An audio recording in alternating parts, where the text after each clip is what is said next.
Blog में आपका स्वागत है। और यहाँ पे पिलर का काम अब स्टार्ट होगा।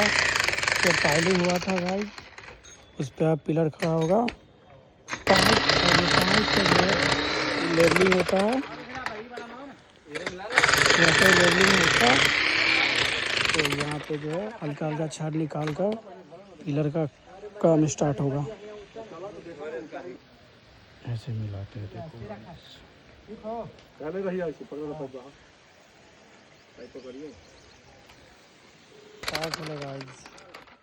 देखो बहुत भारी मशीन है।